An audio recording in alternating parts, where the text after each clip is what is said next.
Hello students, myself CS Priti Singh. By qualification I'm company secretary. Last 14 years I'm indulging in the CS teaching profession. और हम आज बात करेंगे एक बहुत इंपॉर्टेंट मुद्दे पे। मुद्दा ये है कि मैम ये जो CS कोर्स है, ऐसे बहुत सारे बच्चे ऑल ओवर इंडिया जो अभी CS ज्वाइन करना चाहते हैं, CMA ज्वाइन करना चाहते हैं, तो इसको टफ क्यों बोला जाता है? जैसे हम हर दूसरे आदमी से पूछते हैं कि CA करना है तो बस उसका एक ही जवाब, चाहे वो खुद CA है या नहीं है, चाहे वो खुद CS है या नहीं है, लेकिन उसका एक ही जवाब है, ये बहुत टफ होता है।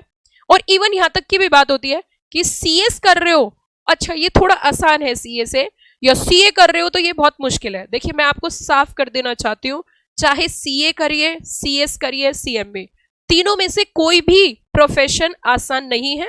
तो अपने दिमाग से बात तो बिल्कुल निकाल दीजिए। As a professional point to point बात करूंगी और इसके रीजनिंग के साथ, रीजन जो होते हैं ना, एक्चुअल जेन्युइन रीजन, उसके पॉइंट पे मैं यहाँ पे बात करूंगी। क्योंकि कई बार आपने बहुत लोगों से सुना होगा लेकिन उन्हें जेन्युइनिटी नहीं पता, उन्हें एक्चुअलिटी नहीं पता कि ये टफ क्यों है। तो आज इस वीडियो को लास्ट तक जरूर देखना। वीडियो पसंद आए तो लाइक जरूर करना, चैनल सब्सक्राइब कर लीजिए। लेकिन हम सिर्फ CS स्टूडेंट को पढ़ाते हैं, हमारी ओनली फॉर CS है, हम CA वाले स्टूडेंट्स को नहीं पढ़ाते हैं। बट वीडियो सबके लिए अच्छी है, जरूरी है।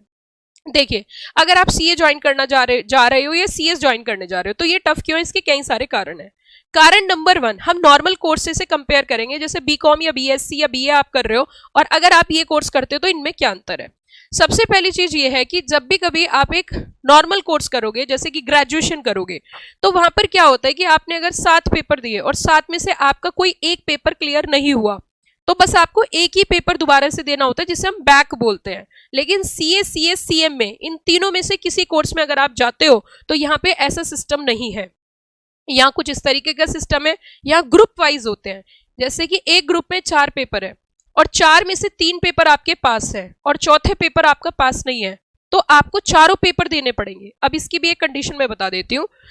जैसे कि नॉर्मली आप देखते हो 33 मार्क्स पे पास बोल देते हैं कि 33% मतलब 33 मार्क्स है तो आपका क्लियर है, लेकिन यहाँ पे क्राइटेरिया अलग है। यहाँ पे हर सब्जेक्ट में कम से कम 40 नंबर और सारे सब्जेक्ट को मिलाकर 50%, ये भी क्राइटेरिया आप सुन लीजिए। हर पेपर में 40 नंबर से कम नहीं होने चाहिए और सारे पेपर को मिला के, जैसे मैं आपको एक एग्जाम्पल देती हूँ, सपोज करिए एक ग्रुप 400 नंबर का है तो 400 में से 200 तो चाहिए ही चाहिए। किसी भी पेपर में 40 से कम नहीं होने चाहिए, 40 से ज्यादा हो सकते हैं।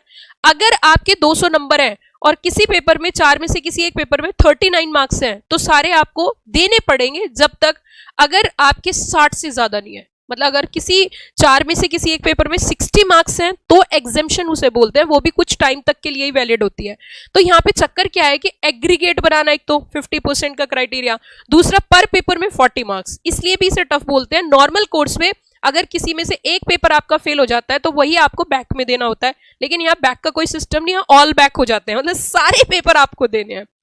दूसरी चीज क्या है, क्यों है ये कोर्स टफ? आप नॉर्मल कोर्स पे एग्रीगेट का कोई सिस्टम नहीं कि सबको मिला के 50% चाहिए, यहाँ एग्रीगेट भी बनाना है। दूसरा कारण ये टफ क्यों है, दूसरी वजह ये है कि जब हम इसके कोर्स करिकुलम की बात करते हैं तो यहाँ पर जो क्वेश्चन पूछने का पैटर्न है वो इन डेप्थ है, वो डीप है, वो केस के फॉर्मेट में है और यहाँ कोई भी पैटर्न फिक्स नहीं है। Pattern fix in the sense कि जनरली आप देखते हो कि ग्रेजुएशन में एक छोटी सी बुक दे देते हैं, उसमें सिलेक्टेड क्वेश्चन होते हैं, वहीं से आता है। यहाँ सिलेक्शन करना मेरे को 14 साल हो गए, इट्स वेरी इंपॉसिबल टास्क। यहाँ बच्चे कई बार पूछते हैं कि मैम कुछ इंपॉर्टेंट बता दीजिए, तो हम यही कहते हैं यहाँ इंपॉर्टेंट वो है जो आप छोड़कर जाओगे। इट मीन्स जो आप छोड़कर जाते हो वही इंपॉर्टेंट है। तो it's a very tough task to manage कि which one is important, which one is not important. Selection करना बहुत मुश्किल है। नॉर्मल कोर्स में कई बार टीचर्स या कुछ भी लोग गेस कर लेते हैं और उसके बेसिस पर पेपर दे देते हैं, इसलिए भी ये इंपॉर्टेंट है। आप पर सब्जेक्ट वाइज अगर सिलेबस देखो तो एक एक सब्जेक्ट में 20-20 यूनिट्स होती हैं और उसके अंदर सब पार्ट्स होते हैं, तो इसीलिए यहाँ पे जो है सिलेबस बहुत ज्यादा होता है। अगली चीज समझिए, अगर आप CS कर रहे हो और आपको एग्जाम देना है तो एग्जाम कैसे होते हैं, ये भी एक सबसे बड़ी वजह, ये बहुत टफ हो जाता है। आज पेपर है, कल पेपर है, परसों paper, next day exam over. मतलब क्या हुआ, ये बिना किसी ऑफ के आपके बैक टू बैक एग्जाम हो गए। मतलब आपको बीच में कोई सांस लेने की फुर्सत नहीं मिली, आज पेपर हुआ, कल पेपर हुआ, फिर पेपर हुआ, एग्जाम ओवर। तो इट मीन्स यहाँ पे क्या है कि बच्चा स्ट्रेस में आ जाता है, इसलिए भी इसे टफ बोला जाता है। अगली बात, सबसे बड़ी बात समझिए, आप नॉर्मल ऑर्डिनरी कोर्स कर रहे हो तो उसमें रिजल्ट रहता है 98%, है ना, 99% ना, बहुत रेयरली बच्चा फेल होता है। यहाँ रिजल्ट सुन लीजिए, 3%, 5%, 7%, 8%। मतलब क्या हुआ, अगर 100 बच्चे एग्जाम दे रहे हैं तो उसमें से सिर्फ और सिर्फ आपके 7 बच्चे या 8 बच्चे ही पास हुए हैं। इसी वजह से यहाँ साल में एक बार एग्जाम नहीं होते, साल में 2 बार एग्जाम होते हैं। यही एक वजह है कि बच्चे को फिर दोबारा से एक ऑप्शन, एक अपॉर्चुनिटी मिल जाए। लेकिन ये सब बात बोलने के बाद भी अगर एक पॉजिटिव एस्पेक्ट आप इन कोर्स का देखो तो वो है एक अच्छा जीवन, वो है एक सेटल्ड लाइफ, वो है एक अच्छा करियर, वो है एक कॉर्पोरेट में अच्छी पोजीशन। ये सब नेगेटिव है। और भाई साहब जीवन तो एक ही मिला है, जिंदगी तो सिर्फ एक ही मिली है, मेहनत तो करनी है, चाहे आज कर लो या बुढ़ापे में करना। इट मीन्स आप जब ज्यादा एज आपकी हो जाएगी तब भी मेहनत करनी पड़ेगी। एक अच्छी वेल लाइफ, सेटल्ड लाइफ चाहते हो तो स्ट्रगल करना पड़ता है। और ये जो एज होती है ना, 18 साल से लेके 25 साल तक की जो उम्र होती है, उसमें हमारे फेवर में सारे पॉइंट्स होते हैं। अगर मैं गलत हूं तो आप मुझे कमेंट करके जरूर बताना। और आप जितने भी बच्चे से देख रहे हैं, इसको सिंसियरली लेना बात को। 18 से 25 साल की जो उम्र होती है उसमें कौन कौन हमारे फेवर में होता है? सबसे पहली चीज, हमारे माँ बाप हमारे फेवर में होते हैं, वो खुद चाहते हैं हमारा बच्चा कुछ बने। दूसरी चीज, जिस कोचिंग में आप जाओगे वो टीचर्स भी आपको सपोर्ट करेंगे कि ठीक है भाई, बच्चा अभी ज्वाइन किया है, इसको हम सपोर्ट करते हैं। तीसरी चीज, समाज कुछ बोल नहीं पाता क्योंकि अभी आपकी एज कम है। चौथी चीज, आपकी फिजिकल फिटनेस आपके साथ होती है। आपको एज सच जब एक एज हो जाती है उसके बाद बहुत सारे फिजिकल इश्यूज आ जाते हैं और मेंटली आप उतने अच्छे नहीं रहते हो। लेकिन 18 से 25 साल के बीच की जो उम्र होती है, मैंने भी वो जी है और मैंने भी ये कोर्स कंप्लीट किया है बिंदास तरीके से। बस एक ही गोल होता है, कंप्लीट करना।